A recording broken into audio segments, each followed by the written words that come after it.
Lesson 9.1, Right Triangle Trigonometry. Our essential question, how do you evaluate trig functions of acute angles? Find unknown side lengths and angle measures of right triangles, and use trig functions to solve real-life problems. Consider 9.1 number 3, finding an unknown side length. When you know the trig values of your special triangles and your ratios, you are actually able to find the common ratio that will allow you to find sine, cosine, tangent, cosecant, secant, and cotangent. So you are going to need to have this table memorized because this table is what we're going to use for the rest of the year to figure out any of our missing sides or angles. So let's go ahead and find the value of x for this right triangle. It's a side length, and I know that this is a 30. So I want to be able to use on this 30, so this would have been over here, this would have been opposite, which meant this would have been adjacent, and this would have been the hypotenuse. You're never allowed to use the 90 degree. You have to use one of the acute angles. So I know my hypotenuse and want my adjacent. So adjacent and hypotenuse is cosine. So I'm going to look at cosine of an angle theta, and I know that's adjacent over hypotenuse. So this is the standard form. I know theta. Theta is 30. So we're going to do cosine of 30 degrees equaling my adjacent, which is x, all over my hypotenuse, which is 8. I need to solve for x. So to solve for x, I am going to multiply both sides of the equation by 8. So multiplying both sides by 8. 8 divided by 8 gives me 1. So I have 8 times cosine of 30 degrees equaling x. Well, what is cosine of 30 degrees? According to the table at the very beginning of the lesson, cosine of 30 degrees is square root of 3 over 2. So this is 8 times the square root of 3 all over 2 is going to give me my x. 2 and 8 can both be divided by 2.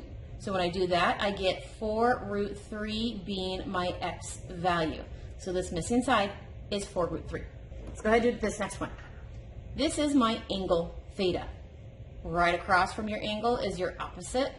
The one immediately next to is always your adjacent, and the one across from the 90 degrees is always your hypotenuse. So according to my angle theta, I have hypotenuse and want adjacent. Adjacent and hypotenuse are cosine. So cosine of theta is adjacent all over hypotenuse. So I don't have theta, I know my theta. My theta is 45 degrees. So cosine of 45 degrees is my adjacent, which is my x, all over my hypotenuse, which is 6. Well, what is cosine of 45 degrees? According to the table at the beginning of the lesson, cosine of 45 degrees is square root of 2 over 2, and this equals x all over 6. Well, I need to get the x all by itself. So I'm going to multiply both sides by 6.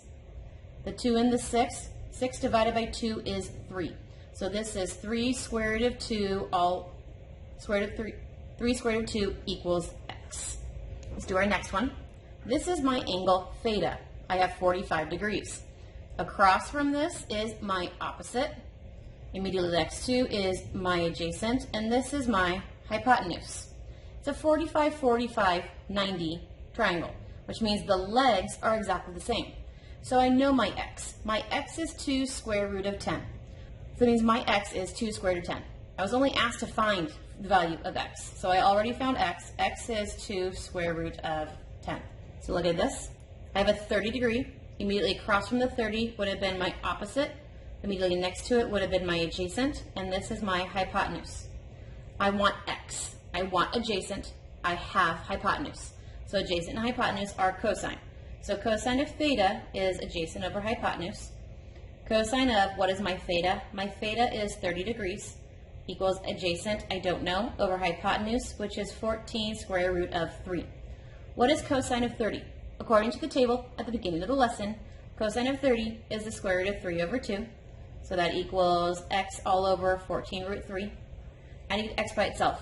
So I need to multiply both sides by the 14 root 3. So 14 divided by 2 is 7.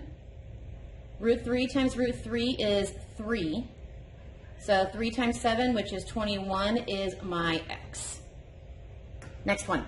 This is 60 degrees, which meant across from the 60 degrees is considered my opposite. This would have been my adjacent, and this would have been my hypotenuse.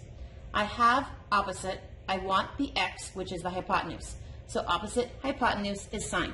So sine of theta is opposite over hypotenuse. I know theta. Theta is the 60 degrees that I was given. So sine of 60 is my opposite of a 30 all over my hypotenuse, which is an x. I want the x value.